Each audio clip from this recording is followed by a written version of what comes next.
नमस्कार मित्र आणि मैत्रिणींनो, मी प्रीतीनी तुमचं आपल्या नात्यांचा स्पर्श या चॅनेलमध्ये सहर्ष स्वागत. तर कथा आपण सुरू करूयात. आई, तुला स्मार्टफोनही नीट वापरता येत नाही, तू फक्त घर सांभाळ. मुलाच्या या शब्दांवर ती फक्त हसते. पण काही दिवसातच त्याच मुलाच्या कंपनीवर भीषण सायबर हल्ला होतो आणि जगातील मोठमोठे तज्ज्ञही हार मानतात.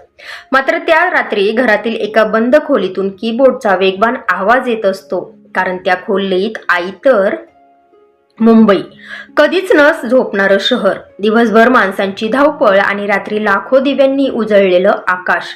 त्या गर्दीतच एका शांत सोसायटीत आदित्यचं छोटंसं पण सुखी कुटुंब राहत होतं. घरात 4 माणसंच होती. आदित्य, त्याची पत्नी नेहा, त्यांचा 10 वर्षाचा मुलगा विहान आणि आदित्यची आई सुमित्रा. सुमित्रा म्हणजे घराचा आधारस्तंभ. ती पहाटे उठायची, देवपूजा, स्वयंपाक, घराची स्वच्छता, सगळ्यांच्या आवडीनुसार नाश्ता, डबे. दिवस कधी सुरू व्हायचा आणि कधी संपायचा हे तिला कळतच नसे. तिच्यासाठी स्वतःचं असं काही उरलं नव्हतं, पण तरीही तिच्या चेहऱ्यावर कायम एक शांत हास्य असायचं. त्या दिवशी सकाळी नेहा स्वयंपाकघरात उभी होती. तिच्या समोर नवा कोरा मायक्रोवेव्ह होता. ती कधी टायमर फिरवत होती, कधी बटणं दाबत होती, तर कधी स्क्रीनकडे पाहत कपाळावर आठ्या घालत होती. हे काय आहे, काहीच समजत नाही, ती वैतागून पुटपुटली. गॅसवर गाजराचा हलवा ढवळत असलेल्या सुमित्राने तिच्याकडे पाहिलं. काय झालं ग सुनबाई? काही नाही, मला बघू दे की. तेव्हा नेहाने नकळत हसत उत्तर दिलं, पण त्या हसण्यात आपलेपणा नव्हताच. सासूबाई, हे नवीन डिजिटल मॉडेल आहे, मलाच अजून सगळं समजलेलं नाही, तुम्हाला काय समजणार, तुम्ही तर अडाणी. क्षणभर सुमित्राच्या हातातला चमचा थांबला. तिने काही उत्तर दिलं नाही, फक्त हलकसं हसली. ठीक आहे बाळा, आणि पुन्हा हलवा ढवळू लागली. तिच्या चेहऱ्यावर नाराजी नव्हती, पण मनात कुठेतरी एक छोटासा ओरखडा उमटला होता. दुपारचे 3:30 वाजले होते. शाळेची बस सोसायटीच्या गेटवर थांबली. विहान धावतच घरात आला. दप्तर टेबलावर ठेवत तो म्हणाला, आजी, आज खूप मोठा होमवर्क आहे. सुमित्राच्या चेहऱ्यावर लगेच हसू उमटलं. चल, आधी हातपाय धुवून ये, मग आपण दोघं मिळून करूयात. 5 मिनिटांनी विहान गणिताची वही घेऊन तिच्याजवळ बसला. सुमित्राने पहिला प्रश्न वाचला. ती काही बोलणार इतक्यात विहान म्हणाला, आजी, राहू देत. का रे? आमचे सर वेगळी पद्धत शिकवतात, तुला नाही समजणार, तू तर अडाणी आहेस ना. सुमित्रा क्षणभर त्याच्याकडे पाहतच राहिली. मग हसत म्हणाली, बर, मग तुझे बाबा आले ना की त्यांना विचार. विहानने वही बंद केली आणि आपल्या खोलीत निघूनही गेला. सुमित्रा मात्र काही क्षण त्या वहीकडेच पाहत राहिली. तिला प्रश्न समजला होता, उत्तरही समजलं होतं, पण ते सांगण्याची संधी मात्र तिला मिळालीच नव्हती. संध्याकाळचे 6:30 वाजले. दरवाजाची बेल वाजली. बाबा आले. विहान धावत दाराकडे गेला. आदित्य थकलेला दिसत होता. घरात येताच त्याने बॅग बाजूला ठेवली आणि सोफ्यावर बसत मोबाईल हातात घेतला. सुमित्राने नेहमीप्रमाणे गरमागरम चहा आणून त्याच्या समोर ठेवला. कसा गेला दिवस बाळा?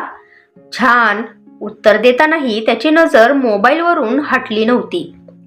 अचानक तो आईला म्हणाला, आई, तू कोणत्याही अनोळखी नंबरचा फोन उचलू नकोस. का रे? आजकाल ऑनलाईन फसवणूक खूप वाढली आहे. आणि हो, तू स्मार्टफोन घेण्याचा विचार करत होतीस ना? सुमित्राने मान हलवली. हो, आत्ताच्या जगात गोष्टी जरा सोप्या जातात ना, म्हणून.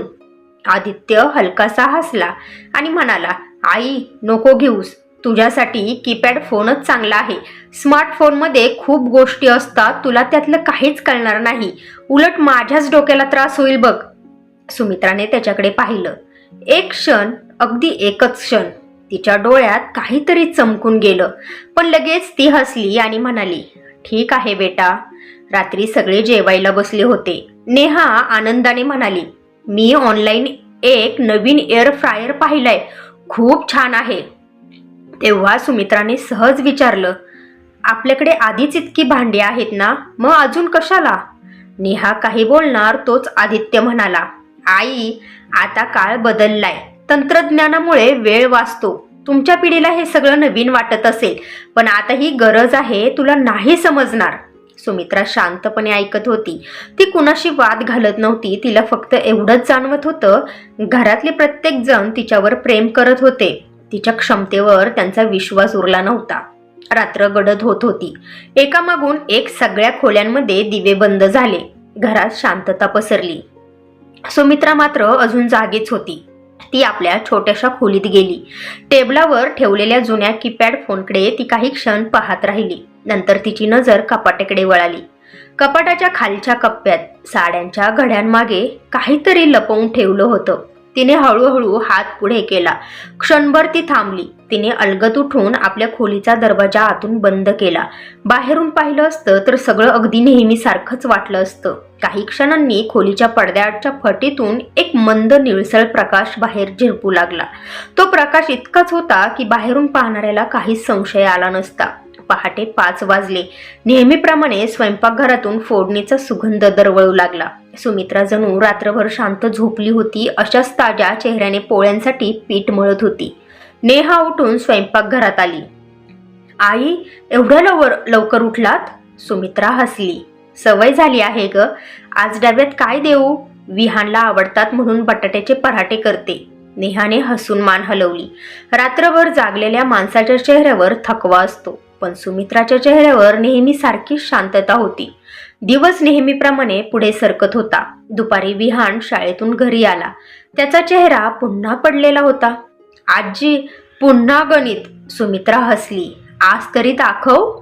विहानने वही उघडली. सुमित्राने प्रश्न वाचला आणि लगेच उत्तर काढायला सुरुवातही केली. इतक्यात विहानने वही परत ओढून घेतली. राहू दे ना आजी. का रे? सर म्हणतात ही नवीन पद्धत आहे, तू जुन्या पद्धतीने शिकवशील. सुमित्रा काही क्षण त्याच्याकडे पाहत राहिली. बेटा, गणित बदलत नाही, फक्त ते समजावून सांगायची पद्धत बदलते. विहानने तिचं बोलणं अर्धवट ऐकलं आणि म्हणाला, बाबा आले की त्यांनाच विचारतो, तुला नाही समजणार. तो पुन्हा खोलीत निघून गेला. सुमित्राने वहीकडे पाहिलं. हलकसं हसू तिच्या चेहऱ्यावर उमटलं. उत्तर अजूनही तेच आहे बाळा. ती स्वतःशीच पुटपुटली. संध्याकाळी आदित्य ऑफिसमधून घरी आला. आज तो नेहमीपेक्षा जास्त थकलेला दिसत होता. त्याने चहा घेतला आणि सोफ्यावर बसत म्हणाला, आज ऑफिसमध्ये पुन्हा एका कंपनीची फसवणूक झाली.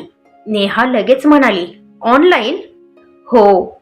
एका चुकीच्या लिंकवर क्लिक केलं आणि पूर्ण सिस्टीमच लॉक झाली. सुमित्रा शांतपणे ऐकत होती. आदित्य पुढे म्हणाला, आजकाल हॅकर्स खूपच हुशार झालेत. सामान्य माणसाने तर ऑनलाईन काहीही करताना 10 वेळा विचार केला पाहिजे. सुमित्राने सहज विचारलं, मग त्यातून सुटका कशी होते रे? आदित्य हसला.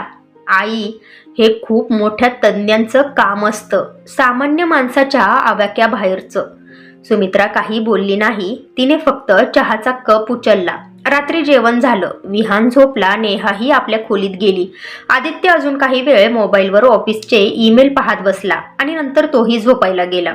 घर पुन्हा शांत झालं. घड्याळाने 12 वाजल्याची चाहूल दिली. सुमित्रा उठली. हॉलमध्ये येऊन तिने एकदा सगळ्या खोल्यांकडे पाहिलं. दरवाजे बंद होते. सगळेजण गाढ झोपले होते. सुमित्रा आपल्या खोलीत गेली. कपाट उघडलं आणि साड्याखालची छोटीशी बॅग उचलली. क्षणभर ती शांत उभी राहिली. जणू प्रत्येक वेळी हे करताना ती स्वतःला एकच प्रश्न विचारत असे, आजही ही ओळख जगापासून लपवणं गरजेचं आहे का? पण पुढच्या क्षणी तिच्या चेहऱ्यावर एक हलकसं समाधान उमटलं. हो, ती मंद स्वरात म्हणाली. बाहेर संपूर्ण जग शांत झोपलं होतं, पण त्या बंद दरवाजामागे एक असा प्रवास चालला होता की ज्याची कल्पनाही त्या घरातल्या कुणाला नव्हती. बाहेरचं जग तिच्यासाठी जणू थांबलं होतं. तिने अलगद ती कापडी बॅग टेबलावर ठेवली. क्षणभर तिची नजर त्या बॅगेवर स्थिरावली.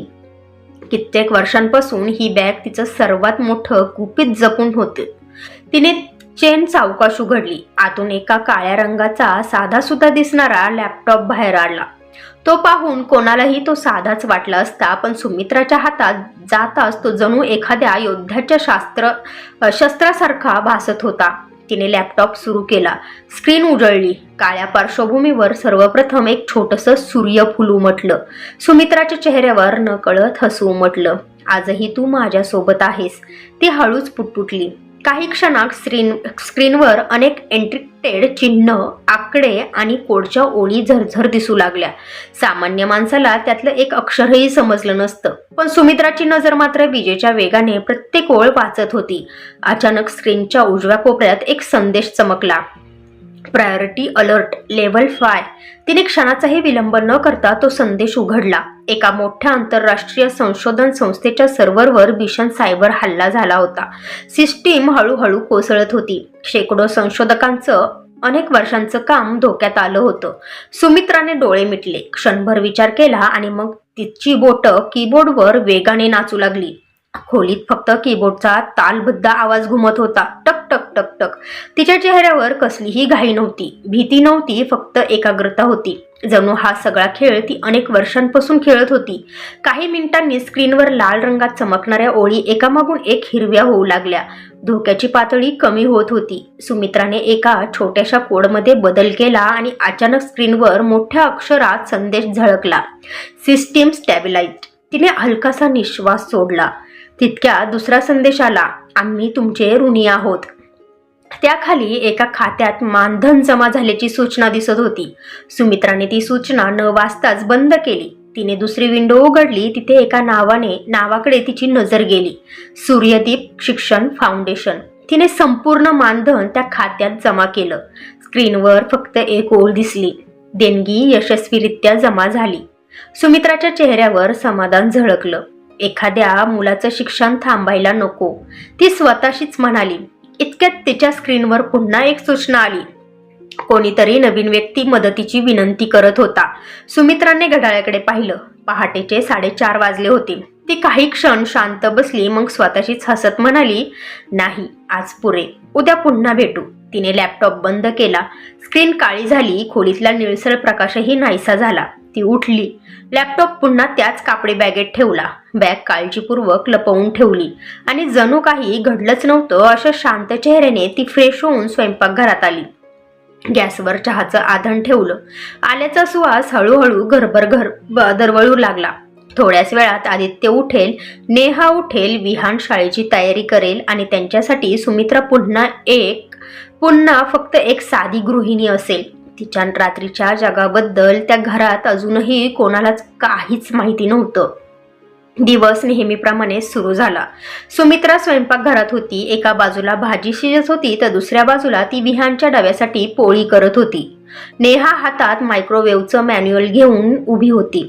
अरे देवा, हे तापमान पुन्हा बदललं. किती वेळा सेट करायचं, ती वैतागून म्हणाली. सुमित्रा हसत तिच्या जवळ आली. दाखव बरं. कदाचित. नको आई, नेहाने तिचं वाक्य मध्येच तोडलं. हे नवीन मॉडेल आहे आई, तुम्हाला कदाचित समजणार नाही हो. सुमित्राच्या चेहऱ्यावरचं हसू क्षणभर स्थिरावलं. बर बाई, एवढंच म्हणून ती पुन्हा पोळ्या लाटू लागली. तिला आता अशा उत्तरांची सवय झाली होती. दुपारी आदित्यचा फोन आला. आई, आज उशीर होईल, एका क्लायंटची मोठी मीटिंग आहे. ठीक आहे बाळा, जेवण तुला गरम ठेवते. आणि हो, विहानला अभ्यासाला बसव बर का. हो. फोन ठेवला. सुमित्रा काही क्षण मोबाईलकडे पाहत राहिली. मग हसत स्वतःशीच म्हणाली, मुलं कितीही मोठी झाली तरी आईला सांगूनच मोकळी होतात. संध्याकाळी विहान शाळेतून आला. आज तो खूप आनंदात होता. आजी, आमच्या शाळेत पुढच्या महिन्यात गणित स्पर्धा आहे. वा, मग भाग घेणार ना? घेणार तर आहे. तो थोडा थांबला. पण अवघड प्रश्न आले तर काय करू मी? सुमित्रा त्याच्या डोक्यावरून हात फिरवत म्हणाली, प्रश्न कितीही मोठा असला ना तरी त्याचं उत्तर असतंच बाळा. विहान हसला. रात्री 11:30 वाजले. घर पुन्हा शांत झालं. सुमित्राने नेहमीप्रमाणे आपल्या खोलीचा दरवाजा बंद केला. कापडी बॅग टेबलावर ठेवली. लॅपटॉप सुरू झाला. स्क्रीनवर पुन्हा तेच छोटंसं सूर्यफूल उमटलं. यावेळी मात्र त्यानंतर लगेच लाल रंगाचा एक संदेश चमकला. Emergency channel ॲक्टिव्हेटेड. सुमित्राने तो उघडला. एका मागोमाग अनेक संदेश स्क्रीनवर दिसू लागले.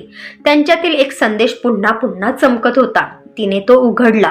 स्क्रीनवर फक्त एकच ओळ होती.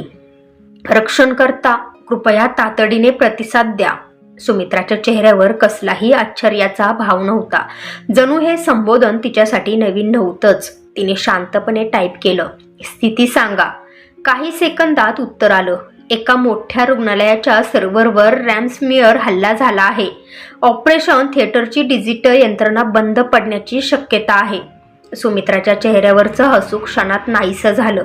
आता तिच्या डोळ्यात फक्त एकाग्रता होती. ती सरळ खुर्चीत बसली, चष्मा नीट केला आणि तिची बोटं कीबोर्डवर वेगाने फिरू लागली. 1, 2, 3 स्क्रीनवर कोडच्या ओळी भराभर बदलत होत्या. काही मिनिटात तिने हल्ल्याचा मार्ग शोधून काढला. इथून प्रवेश केला आहे तर, ती स्वतःशीच म्हणाली. तिने काही नवीन कमांड लिहिल्या. काही सेकंद शांतता आणि अचानक स्क्रीनवर हिरव्या अक्षरात संदेश झळकला, थ्रेट कंटेंट. त्यानंतर लगेच दुसरा संदेश आला, रुग्णालयाची सर्व यंत्रणा पूर्ववत सुरू झाली आहे. सुमित्राने डोळे मिटून देवाचे आभार मानले. लोकांचे प्राण वाचले, ती हलक्या आवाजात म्हणाली.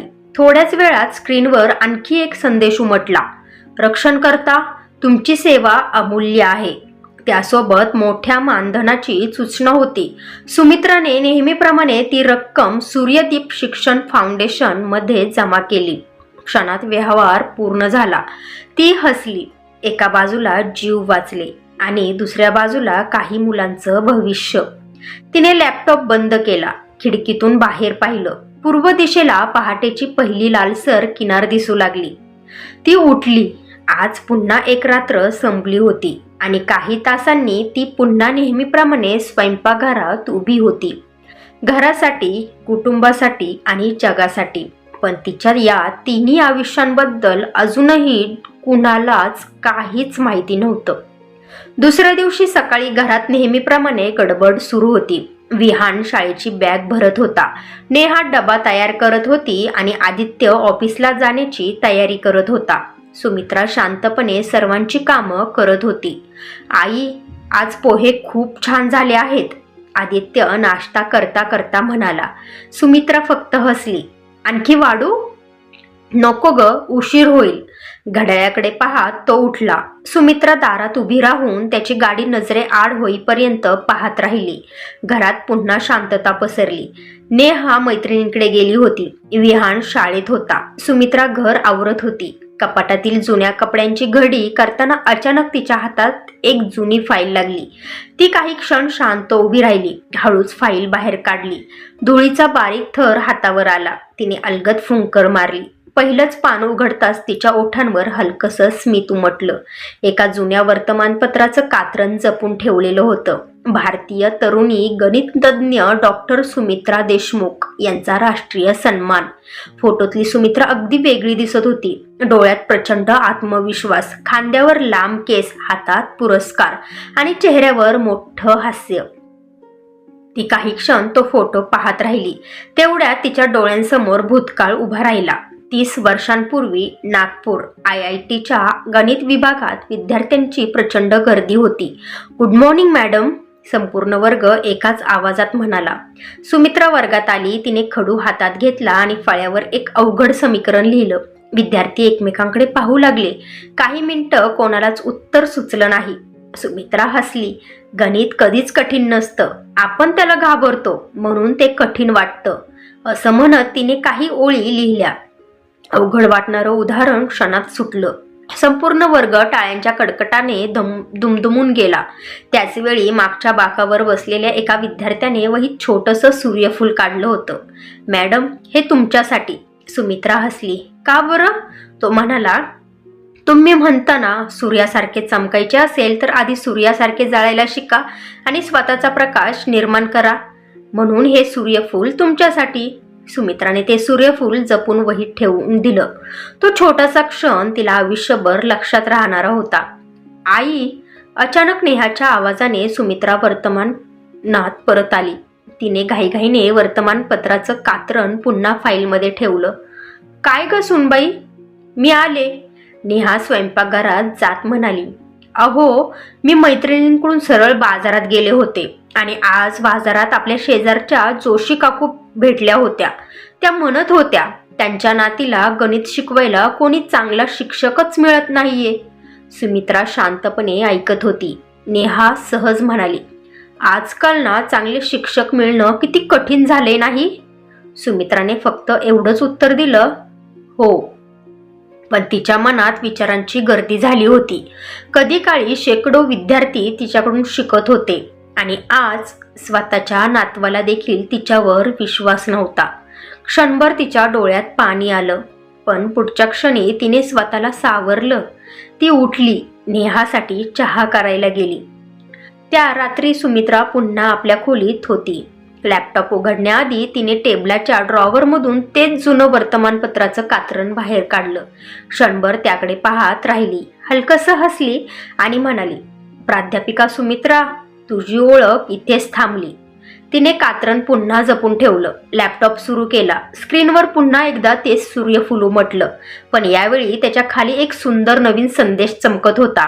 रक्षणकर्ता, तुमच्यासाठी अत्यंत गोपनीय संदेश आला आहे. सुमित्राच्या चेहऱ्यावरचं हसू हळूहळू गंभीरतेत बदललं. तिने संदेश उघडण्यासाठी हात पुढे केला आणि त्या क्षणी स्क्रीनवर लाल रंगाचा इशारा चमकला. भारतातील एका मोठ्या तंत्रज्ञान कंपनीवर सायबर हल्ल्याची तयारी सुरू आहे. सुमित्राचे डोळे क्षणात स्थिर झाले. तिला अजून माहिती नव्हतं की त्या कंपनीचा संबंध तिच्याच आयुष्याशी जोडलेला होता. सुमित्राने स्क्रीनवरील संदेश पुन्हा एकदा काळजीपूर्वक वाचला. भारतातील एका मोठ्या तंत्रज्ञान कंपनीवर समन्वित सायबर हल्ल्याची तयारी सुरू आहे. लक्ष निश्चित, वेळ अज्ञात.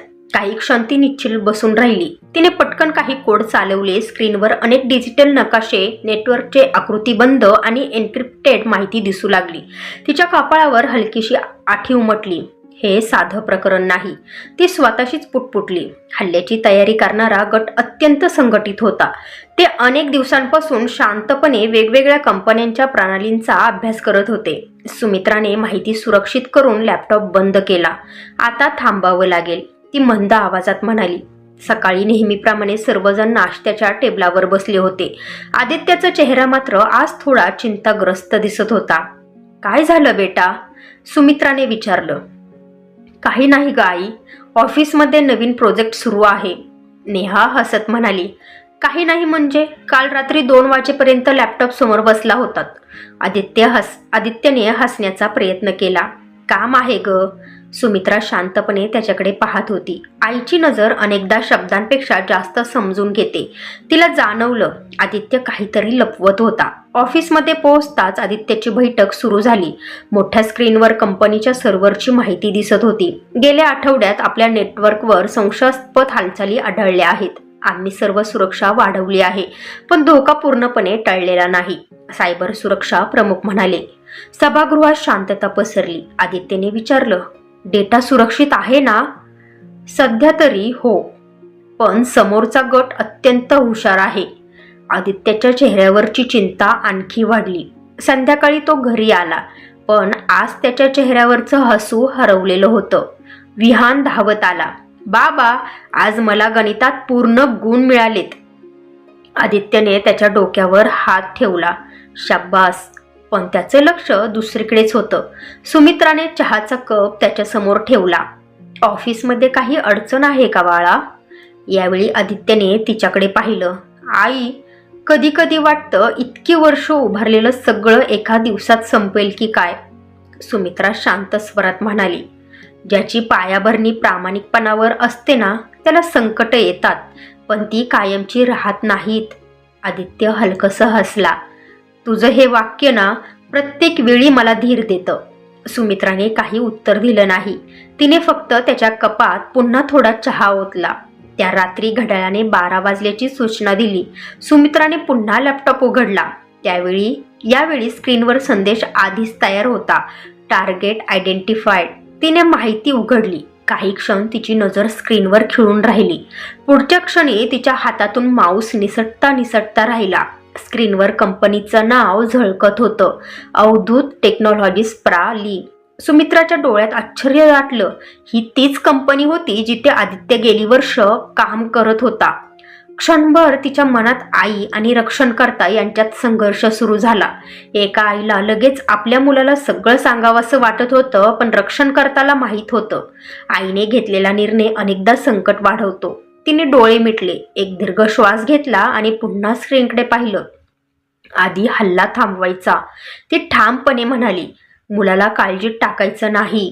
तिने काम सुरू केलं, कीबोर्डवर तिची बोटं पुन्हा विजेच्या वेगाने फिरू लागली. बाहेर रात्र अधिक गडद होत होती आणि त्या अंधारात एका आईची लढाई सुरू झाली होती. तिला अजून माहीत नव्हतं, ही फक्त सुरुवात होती. खरं वादळ अजून यायचं होतं.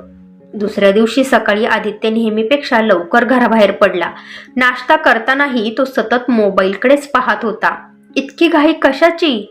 नेहाने विचारलं. ऑफिसमध्ये इमर्जन्सी मीटिंग आहे, एवढंच उत्तर देऊन तो उठला. दारातून बाहेर पडताना सुमित्राने त्याला डबा दिला. जेवायचं विसरू नकोस बाळा. आदित्य हसण्याचा प्रयत्न करत म्हणाला, हो ग आई. पण त्या हसण्यात कालची सहजता नव्हती. ऑफिसमध्ये पोहोचताच सर्व कर्मचारी कॉन्फरन्स रूममध्ये जमले. मोठ्या स्क्रीनवर कंपनीच्या नेटवर्कचा अहवाल दिसत होता.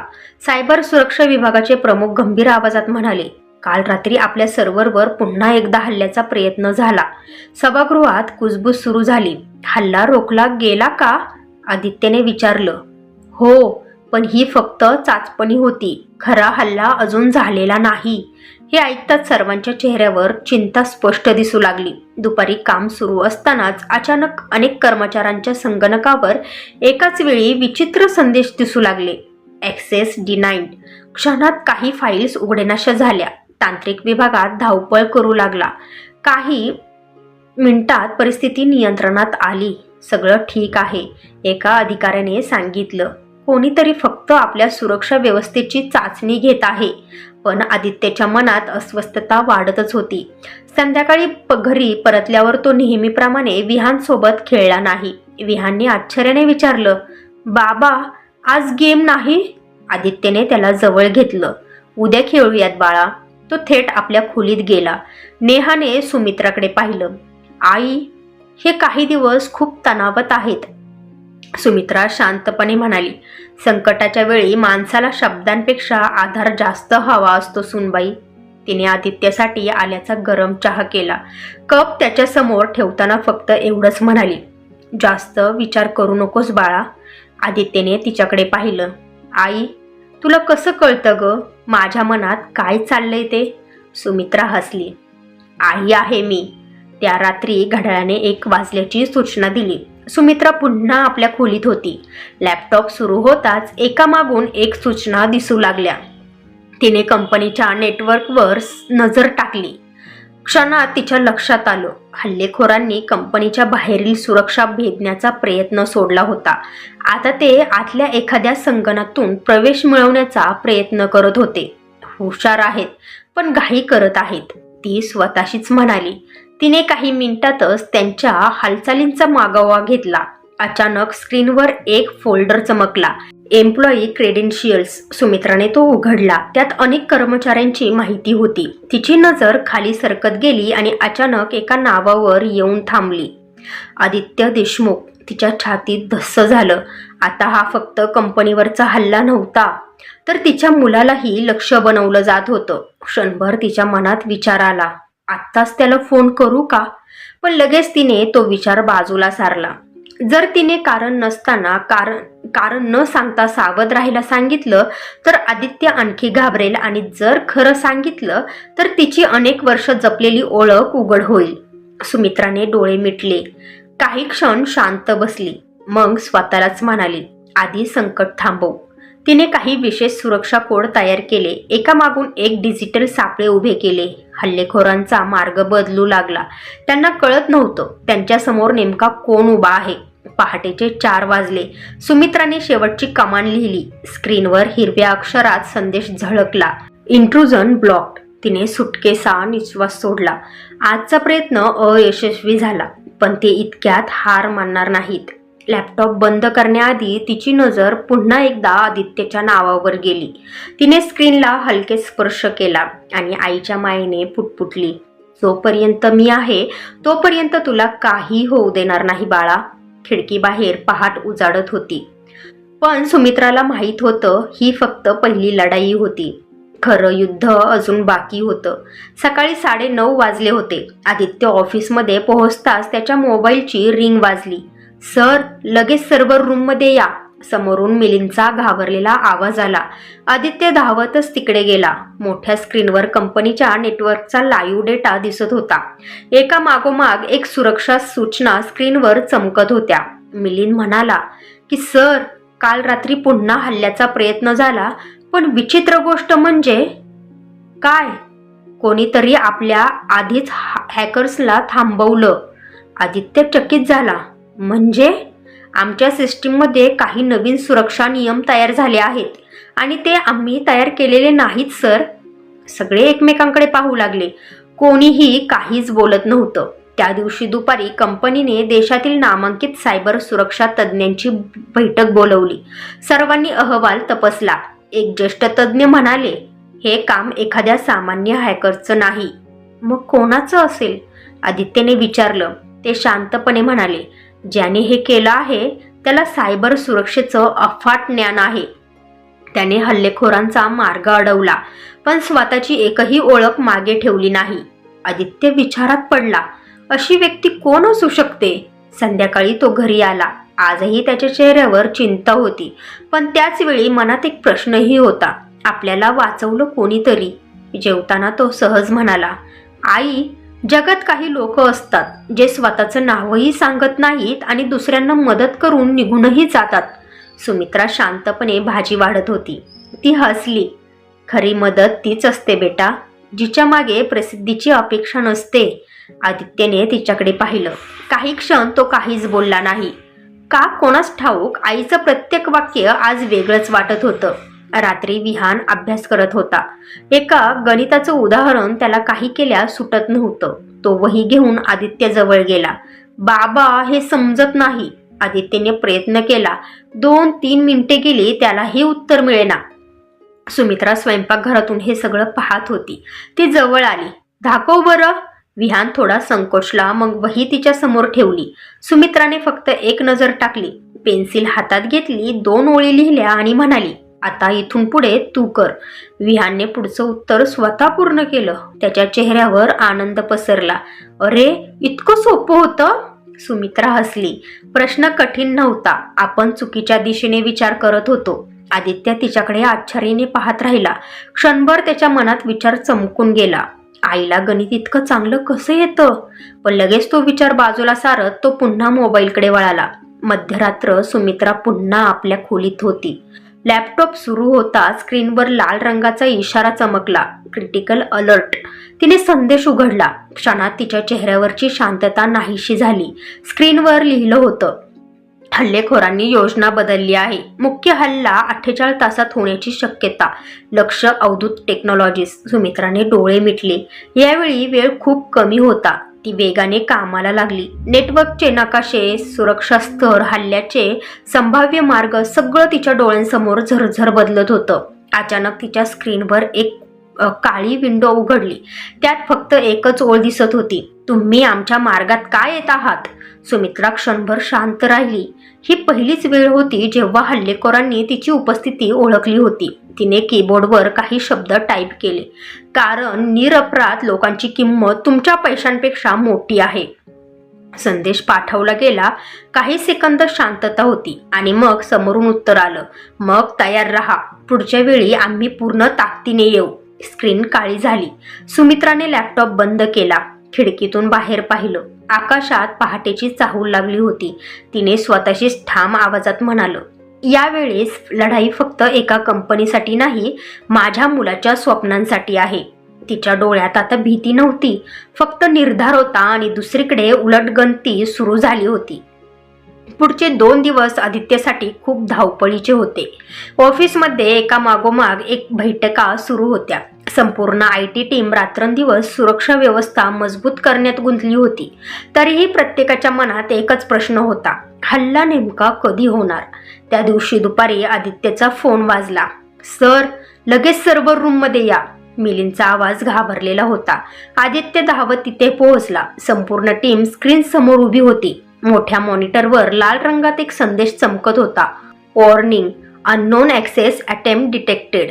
कोणीतरी पुन्हा आत शिरण्याचा प्रयत्न करत आहे, एक अभियंता म्हणाला. सर्वांनी लगेच प्रणाली लॉक केली. काही मिनिटं तणावात गेली आणि अचानक स्क्रीनवर लाल रंग हिरवा झाला. Trait block. सगळ्यांनी सुटकेचा निश्वास सोडला. मिलिंद हळू आवाजात म्हणाला, सर, पुन्हा तेच झालं. कोणीतरी आपल्या आधीच हल्ला थांबवला. आदित्यच्या मनात तोच प्रश्न पुन्हा उभा राहिला. तो अदृश्य रक्षणकर्ता नेमका कोण आहे? संध्याकाळी घरी परतल्यावर आदित्य फार शांत होता. नेहाने विचारलं, आज काही बरं वाटत नाही का? सगळं ठीक आहे, त्याने उत्तर दिलं. पण त्याच्या आवाजात आत्मविश्वास नव्हता. सुमित्रा हे सगळं शांतपणे पाहत होती. ती त्याच्या जवळ बसली. बेटा, कधी कधी प्रत्येक लढाई ताकदीने जिंकता येत नाही, विश्वासही तितकाच महत्वाचा असतो. आदित्य हसला. आई, तुझ्याकडे प्रत्येक प्रश्नाचं उत्तर असतं. सुमित्रा काही बोलली नाही. तिने फक्त त्याच्या डोक्यावरून प्रेमाने हात फिरवला. त्या रात्री घड्याळात 12 वाजले. घरात सगळे गाढ झोपले होते. सुमित्रा शांतपणे आपल्या खोलीत आली. लॅपटॉप सुरू होता. स्क्रीनवर एका मागोमाग अनेक सूचना येऊ लागल्या. यावेळी परिस्थिती गंभीर होती. हल्लेखोरांनी जगभरातील हजारो संक्रमित संगणकांचा वापर सुरू केला होता. हा साधा हल्ला नव्हता, तो एक समन्वित डिजिटल हल्ला होता. सुमित्राने वेगाने माहिती तपासली. तिच्या चेहऱ्यावरची शांतता कायम होती, पण तिची बोटं पूर्वीपेक्षा जास्त वेगाने कीबोर्डवर फिरत होती. एका मागोमाग एक सुरक्षा भिंती उभ्या राहत होत्या. हल्लेखोर एक मार्ग शोधत होता आणि सुमित्रा तो प्रत्येक मार्ग बंद करत होती. अचानक स्क्रीनवर एक नवीन विंडो उघडली. यावेळी समोरून कोणताही मजकूर नव्हता, फक्त एक चिन्ह होतं, काळ्या रंगाचा विंचू. सुमित्राच्या चेहऱ्यावर पहिल्यांदाच गंभीर भाव उमटले. ती स्वतःशीच पुटपुटली, म्हणजे हा ब्लॅक स्कॉर्पियन गट आहे तर. कित्येक वर्षांपासून जगभरातील मोठ्या कंपन्यांना लक्ष्य करणारा हा कुख्यात गट. आजपर्यंत अनेक देशांच्या सुरक्षा यंत्रणांनाही त्यांना पूर्णपणे पकडता आलं नव्हतं. क्षणात स्क्रीनवर संदेश उमटला. रक्षणकर्ता, तुम्ही 2दा आमच्या मार्गात आलात. यावेळी जिंकलात तर आम्ही कायमचे निघून जाऊ, पण हारलात तर तुमचं सर्व काही संपेल. सुमित्राने शांतपणे तो संदेश वाचला. तिच्या ओठांवर हलकसं स्मित उमटलं. तिने फक्त एकच वाक्य टाईप केलं, मी कधीच माझ्यासाठी लढत नाही, मी नेहमी निरपराध लोकांसाठी लढते. संदेश पाठवला गेला. काही क्षणांनी समोरून उत्तर आलं, मग उद्या मध्यरात्री भेटू. स्क्रीन काळी झाली. खोलीत पुन्हा शांतता पसरली. सुमित्राने लॅपटॉप हळूच बंद केला. ती खिडकीजवळ जाऊन उभी राहिली. पूर्वीकडे पहाटेची हलकी चाहूल लागली होती. ती आकाशाकडे पाहत मंद आवाजात म्हणाली, देवा, उद्याची रात्र माझ्यासाठी नाही, माझ्या मुलाच्या भविष्याकरता आहे. तिने डोळे मिटले, कारण तिला माहीत होतं उद्या होणारी लढाई तिच्या आयुष्यातली सर्वात मोठी लढाई असणार होती. त्या दिवसभर आदित्यच्या कंपनीत तणावाचं वातावरण होतं. सर्व्हर रूममध्ये अतिरिक्त सुरक्षा व्यवस्था उभारण्यात आली होती. प्रत्येक संगणकावर लक्ष ठेवलं जात होतं. कंपनीच्या संचालकांनी स्पष्ट सूचना दिल्या होत्या, आज कोणतीही चूक परवडणार नाही. आदित्य दिवसभर एकदाही आपल्या केबिनमधून बाहेर पडला नाही. त्याला कारण समजत नव्हतं, पण मन सतत सांगत होतं, आज काहीतरी मोठं घडणार आहे. संध्याकाळी तो घरी आला. आज नेहाही शांत होती. विहाननेही बाबाचा चेहरा पाहून जास्त हट्ट केला नाही. सुमित्राने जेवण वाढलं. ती वारंवार आदित्यकडे पाहत होती. बेटा, आज लवकर झोप, ती शांतपणे म्हणाली. आदित्य हलकस हसला. झोप कुठून येईल आई, सगळं व्यवस्थित होईल, तिने नेहमीप्रमाणे फक्त एवढंच उत्तर दिलं. रात्री 12 वाजले. संपूर्ण घर शांत झोपलं होतं. सुमित्रा मात्र हळूच उठली. तिने खोलीचा दरवाजा अलगद बंद केला. लॅपटॉप सुरू होता. स्क्रीनवर उलटगणती सुरू झाली. 58, 57, 56. तिने खोल श्वास घेतला. आज मागे फिरायचा प्रश्नच नव्हता. काही क्षणांनी अचानक स्क्रीन लाल झाली. एकाच वेळी हजारो रिक्वेस्ट कंपनीच्या नेटवर्कवर आदळू लागल्या. डिजिटल हल्ला सुरू झाला होता. सुमित्राची बोटं कीबोर्डवर विजेच्या वेगाने फिरू लागली. एक सुरक्षा भिंत, दुसरी सुरक्षा भिंत, तिसरी. हल्लेखोर प्रत्येक संरक्षण फोडत पुढे सरकत होते, पण प्रत्येक वेळी सुमित्रा त्यांच्यापेक्षा एक पाऊल पुढेच होती. दुसरीकडे आदित्यच्या कंपनीत रात्रीची आपत्कालीन बैठक सुरू झाली. मोठ्या स्क्रीनवर लाल रंगात सतत सूचना येत होत्या. सर, फायरवॉलवर प्रचंड लोड आहे, बॅकअप सर्व्हर सुरू करा, डेटाबेस वेगळा करा. सगळीकडे गोंधळ उडाला होता. आदित्य आदेश देत होता, पण त्यालाही जाणवत होतं हा हल्ला त्यांच्या ताकदीच्या पलीकडचा आहे. सुमित्राच्या स्क्रीनवर अचानक एक नवीन विंडो उघडली. Black scorpion. तुम्ही थकला आहात. सुमित्राने उत्तर दिलं नाही. ती फक्त काम करत राहिली. पुन्हा संदेश आला. एका म्हाताऱ्या स्त्रीने आम्हाला किती वेळ थांबवणार. हे वाचून तिच्या चेहऱ्यावर हलकसं हसू उमटलं. ती शांतपणे टाईप करू लागली. अनुभवाला वय नसतं. संदेश पाठवताच तिने एक नवीन सुरक्षा कोड सक्रिय केला. क्षणात हल्लेखोरांचे शेकडो मार्ग बंद झाले. रात्रीचे 2 वाजले. दोन्ही बाजूंनी संघर्ष सुरूच होता. सुमित्राच्या कपाळावर घामाचे थेंब आले होते. डोळे दुखत होते, हात थकले होते, पण तिच्या डोळ्यांसमोर वारंवार आदित्यचा चेहरा येत होता. लहानपणी पडल्यावर रडणारा आदित्य, पहिल्यांदा शाळेत गेलेला आदित्य, इंजिनियर झाल्यावर आनंदाने तिला मिठी मारणारा आदित्य. ती हळूच म्हणाली, आई हरत नाही, आणि पुन्हा कीबोर्डवर बोटं चालू लागली. अचानक स्क्रीनवर एक संदेश चमकला. सिस्टीम ब्रीच 3%. हल्लेखोरांनी अखेर एक छोटीशी फट शोधली होती. सुमित्राचा श्वास क्षणभर अडकला. फक्त काही मिनिटं उशीर झाला तर सर्व संपणार होतं. तिने डोळे मिटले. क्षणभर तिला 30 वर्षांपूर्वीचा एक प्रसंग आठवला. IIT मध्ये ती विद्यार्थ्यांना म्हणाली होती, प्रत्येक कठीण प्रश्नाचं उत्तर त्याच प्रश्नात लपलेलं असतं. तिने पुन्हा स्क्रीनकडे पाहिलं आणि अचानक तिच्या चेहऱ्यावर आत्मविश्वास परत आला. सापडलं, ती हळूच म्हणाली. तिने एका नव्या पद्धतीने कोड लिहायला सुरुवात केली. ती पद्धत जगात फार थोड्या लोकांना माहिती होती. तिच्या 30 वर्षांपूर्वीच्या संशोधनाची खास देणगी होती. हल्लेखोरांना वाटलं ते जिंकत आहेत, पण त्यांना कल्पनाही नव्हती की ते नकळत सुमित्राने रचलेल्या जाळ्यात अडकत चालले होते. स्क्रीनवर हळूहळू आकडे बदलू लागले. सिस्टीम ब्रीच 3%, 2%, 1%. सुमित्राने खोल श्वास घेतला. लढाई अजून संपली नव्हती, पण विजय आता दूरही नव्हता. रात्रीचे 2:30 वाजले होते. संपूर्ण शहर गाढ झोपेत होतं, पण 2 ठिकाणी मात्र वेळ थांबल्यासारखी वाटत होती. एक आदित्यच्या कंपनीचं सर्व्हर रूम आणि दुसरं सुमित्राच्या खोलीतला निळसळ प्रकाश. दोन्हीकडे एकाच लढाईचा शेवटचा टप्पा सुरू होता. सर, सिस्टीम ब्रीच पुन्हा वाढतोय. मिलिंदचा घाबरलेला आवाज सर्व्हर रूममध्ये घुमला. मोठ्या स्क्रीनवर लाल अक्षरात आकडा चमकत होता. सिस्टीम ब्रीच 9%. आदित्यच्या कपाळावर घाम फुटला. बॅकअप सुरू करा, तो ओरडला. सर, बॅकअपलाही त्यांनी लॉक केलं आहे. ऑफलाईन कॉफी, तीही वापरता येत नाही. एकामागोमाग एक आशेचे दरवाजे बंद होत होते. सभोवताली उभ्या असलेल्या प्रत्येकाच्या चेहऱ्यावर पराभव स्पष्ट दिसत होता. त्या क्षणी सुमित्राच्या स्क्रीनवर हल्लेखोरांचा संदेश चमकला. खेळ संपला. सुमित्रा शांत होती. तिने स्क्रीनकडे पाहिलं आणि हलकसं हसली. खेळ आता सुरू होतोय, ती स्वतःशीच म्हणाली. तिने कीबोर्डवर काही वेगवान कमांड्स टाईप केल्या. स्क्रीनवर शेकडो कोड्स विजेसारखे धावू लागले. हल्लेखोरांना वाटत होतं ते कंपनीच्या मुख्य सर्व्हरमध्ये शिरत आहेत, पण प्रत्यक्षात सुमित्राने त्यांच्यासाठी एक आभासी प्रणाली तयार केलेली होती. ते ज्या माहितीवर ताबा मिळवत असल्याचा आनंद साजरा करत होते, ती खरी माहिती नव्हतीच. तो एक सापळा होता. 3:10 हल्लेखोरांचा प्रमुख पुन्हा ऑनलाईन आला. तुम्ही आम्हाला फसवलत? सुमित्राने शांतपणे उत्तर दिलं. गणितात एक नियम असतो, घाईत केलेली चूक नेहमी महागात पडते. उत्तर पाठवताच तिने शेवटची कमांड चालवली.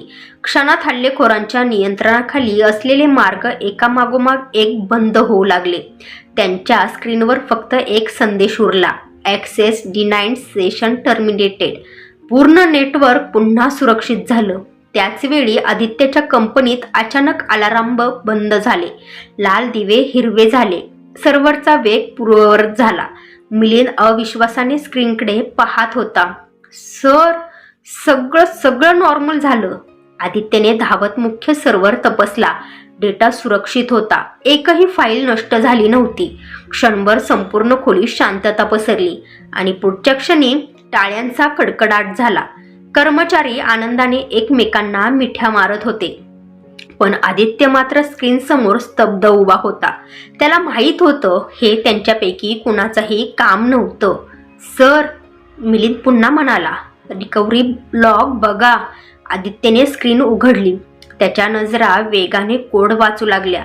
सगळं अगदी परिपूर्ण होतं. एका जागी मात्र एक छोटंसं कमेंट लिहिलेलं होतं. सूर्यासारखे चमकायचे असेल तर आधी सूर्यासारखे जळायला शिका आणि स्वतःचा प्रकाश स्वतः निर्माण करा. त्या वाक्याच्या खाली एक छोटंसं सूर्यफूल काढलेलं होतं. आदित्यचा श्वासच अडकला. त्याच्या हातातला माऊस खाली पडला. डोळ्यांसमोर बालपणाचा एक प्रसंग जिवंत झाला. गणिताचं उदाहरण न सुटल्यामुळे तो रडत बसला होता. आईने त्याची वही घेतली होती, प्रश्न सोडवला आणि शेवटी हसत एक छोटंसं सूर्यफूल काढलं होतं. मग ती म्हणाली होती, बाळा, सूर्यफूल कधी अंधाराकडे पाहत नाही, ते नेहमी प्रकाश शोधतं. आदित्यच्या अंगावर काटा आला. तो थरथरत्या हातांनी पुन्हा स्क्रीनकडे पाहू लागला. सूर्यफूल, तेच वाक्य, तोच विचार. हे योगायोग असूच शकत नव्हतं. त्याच्या मनात एक अशक्य वाटणारा प्रश्न जन्माला आला. नाही, हे शक्यच नाही. पण मन मात्र सतत एकाच दिशेने बोट दाखवत होतं. आई. तो काही क्षण चिल उभा राहिला आणि अचानक खुर्चीवरून उठला. मिलिंद, मी घरी जातोय. आत्ता? हो. त्याचा आवाज थरथरत होता. मला एका प्रश्नाचं उत्तर शोधायचं आहे. कार भरधाव वेगाने घराच्या दिशेने निघाली आणि दुसरीकडे सुमित्रा शांतपणे लॅपटॉप बंद करत होती. तिच्या चेहऱ्यावर विजयाचा आनंद नव्हता, फक्त समाधान होतं. तिने खिडकीतून उगवत्या सूर्याच्या पहिल्या किरणांकडे पाहिलं, हलकसं हसली आणि स्वयंपाकघराच्या दिशेने चालू लागली. कारण तिच्यासाठी जग वाचवणं मोठं नव्हतं. मुलासाठी गरम पोहे आणि चहा तयार ठेवणं त्याहूनही मोठं होतं. सकाळचे 7 वाजले होते. सुमित्रा नेहमीप्रमाणे स्वयंपाकघरात उभी होती. गॅसवर पोहे फोडणीला टाकले होते. आल्याचा चहा मंद आचेवर उकळत होता. जणू काल रात्री काहीच घडलं नव्हतं. तिच्या चेहऱ्यावर नेहमी सारखी शांतता होती. तेवढ्यात बाहेर गाडीचा आवाज आला. इतक्या सकाळी आदित्य घरी आला होता. त्याने दार उघडलं. त्याच्या डोळ्यात रात्रभर जागल्याचा थकवा होता आणि मनात हजारो प्रश्न. तो थेट स्वयंपाकघरात गेला. सुमित्राने मागे वळून पाहिलं. अरे, आलास तू? काय झालं कंपनीमध्ये? अचानक रात्री तू न सांगता गेलास? चल बस, गरम पोहे वाढते. आदित्य काहीच बोलला नाही. तो शांतपणे आईकडे पाहत राहिला. क्षणभर दोघांमध्ये शांतता पसरली. मग तो हळू आवाजात म्हणाला, आई, तुझ्याशी थोडं बोलायचं आहे. सुमित्राने त्याच्या आवाजातील गंभीरपणा ओळखला. ती हळूच हात धुवून बाहेर आली. दोघही हॉलमध्ये बसले. आदित्यने आपल्या बॅगेतून एक जुना फोटो बाहेर काढला. IIT मध्ये फळ्यासमोर उभ्या असलेल्या तरुण सुमित्राचा. तो फोटो तिच्यासमोर ठेवत म्हणाला, हा फोटो मला काल कपाटात सापडला. सुमित्राने फोटो पाहिला. ती फक्त मंद हसली. नकारही दिला नाही, स्पष्टीकरणही दिलं नाही. आदित्यने पुन्हा विचारलं, आई, तू खरंच IIT मध्ये प्राध्यापिका होतीस? काही क्षण शांतता होती. मग सुमित्रा म्हणाली, हो, फक्त एक शब्द. पण त्या एका शब्दाने आदित्यच्या मनात वर्षानुवर्ष उभा असलेला गैरसमज कोसळला. त्याच्या डोळ्यात पाणी आलं. आदित्यने आईचा हात घट्ट धरला. त्याचा आवाज थरथरत होता. आई, एक प्रश्न विचारू? सुमित्रा हलकेच हसली. विचार बाळा. तू इतकी मोठी प्राध्यापिका होतीस, जगभरातील लोक ज्यांचा सल्ला घेतात अशी सायबर तज्ज्ञ आहेस, मग हे सगळं आमच्यापासून का लपवलंस? सुमित्रा काही क्षण शांत राहिली. तिने खिडकीतून बाहेर उगवत्या सूर्याच्या दिशेने पाहिलं. मग हळू आवाजात बोलू लागली, बाळा, मी माझी ओळख कधी लपवली नाही, फक्त कधी मिरवली नाही. तू जन्माला आलास त्या दिवशी मी एक निर्णय घेतला होता. लोक मला प्राध्यापिका म्हणून ओळखत होते, पण मला तुझ्यासाठी फक्त आई व्हायचं होतं. ती पुढे म्हणाली, आईचं प्रेम कधी पदावर अवलंबून नसतं. ते स्वयंपाक करतानाही तितकंच असतं आणि जगातील सर्वात कठीण प्रश्न सोडवतानाही तितकंच असतं. आदित्य शांतपणे ऐकत होता. सुमित्राच्या डोळ्यात आठवणी दाटून आल्या. तुझं प्रत्येक यश तुझ्या कष्टाने मिळावं, माझ्या नावामुळे नाही, असं मला नेहमी वाटायचं. म्हणून माझी ओळख कधी पुढे आणली नाही. आणि रक्षण करता? आदित्यने विचारलं. सुमित्रा मंद हसली. लोकांच्या चेहऱ्यावरचं हसू वाचवण्यासाठी नावाची गरज नसते बाळा. ज्याची मदत केली त्याला मदत करणारा कोण आहे हे महत्त्वाचं नसतं, त्यांचं संकट दूर झालं हेच महत्त्वाचं असतं. ती क्षणभर थांबली. आणि अजून एक गोष्ट, जर मी हे सगळं तुला आधी सांगितलं असतं तर कदाचित तू प्रत्येक अडचणीत माझ्याकडे धावत आला असतास. पण मला माझा मुलगा माझ्या सावलीत नाही तर स्वतःच्या प्रकाशात मोठा झालेला पाहायचा होता, सूर्यासारखा. आदित्यच्या डोळ्यातून अश्रू वाहू लागले. तो आईच्या मिठीत शिरला. आई, आज समजलं, महान माणसं स्वतःची ओळख सांगत नाहीत, त्यांची कर्मच त्यांची ओळख बनतात. सुमित्राने त्याच्या डोक्यावरून प्रेमाने हात फिरवला. आणि आईची सर्वात मोठी पदवी कोणती माहीत आहे? आदित्यने डोळे पुसत विचारलं. कोणती? सुमित्रा हसली. फक्त आई. आदित्यच्या डोळ्यातून अश्रू ओघळले. तो उठला आणि आईच्या पायांशी बसला. आई, मला माफ कर, मी तुला कधी समजून घेतलंच नाही. स्मार्टफोनही येत नाही असं म्हणत राहिलो. तुझ्या ज्ञानाची थट्टा केली आणि तू मात्र माझं आयुष्य वाचवत राहिलीस. सुमित्राने त्याला लगेच उठवलं. आईच्या पायाशी बसायचं नसतं, आईला मिठी मारायची असते. पुढच्या क्षणी आदित्य पुन्हा आईच्या मिठीत शिरला. दोघेही शांतपणे रडत होते. तेवढ्यात नेहा आणि विहान बाहेर आले. दोघेही आश्चर्याने ते दृश्य पाहत उभे राहिले. काय झालं? नेहाने विचारलं. आदित्यने डोळे पुसले. तो हसला. आज तुम्हा दोघांना माझ्या आईची ओळख करून द्यायची आहे. नेहा गोंधळली. म्हणजे? आदित्यने कपाटातून ती जुनी फाईल आणली. त्यातले पुरस्कार, प्रमाणपत्र, संशोधनपत्र, IITचा फोटो सगळं एक एक करून टेबलावर ठेवलं. नेहा स्तब्ध झाली. विहान तर काही क्षण काहीच बोलू शकला नाही. आजी, हे सगळं तुझं आहे? सुमित्रा हसत म्हणाली. हो बाळा. विहान तिच्या जवळ आला. त्याने तिच्या हातात घेतले. डोळ्यात पाणी आणत म्हणाला. आजी, त्या दिवशी मी म्हणालो होतो ना, तुला गणित येत नाही, तू अडाणी आहेस, मला माफ कर. सुमित्राने त्याच्या केसांवरून हात फिरवला. अरे वेड्या, माफी मागतात ते परके, आपली माणसं फक्त शिकतात. विहानने घट्ट मिठी मारली. नेहा ही सुमित्राच्या जवळ आली. तिचा आवाज थरथरत होता. आई, मीही किती वेळा म्हणाले तुम्हाला नवीन तंत्रज्ञान समजणार नाही, तुम्ही अडाणी आहात. आज मला माझीच लाज वाटते. Sorry I. सुमित्रा हसली. ज्ञानाचं मोजमाप वयानं होत नाही नेहा, आणि माणसाचं मोजमाप पदानं होत नाही. त्या संध्याकाळी विहान अभ्यासाला बसला. गणिताची वही उघडून तो म्हणाला. आजी, आजपासून मला गणित फक्त तू शिकवायचं.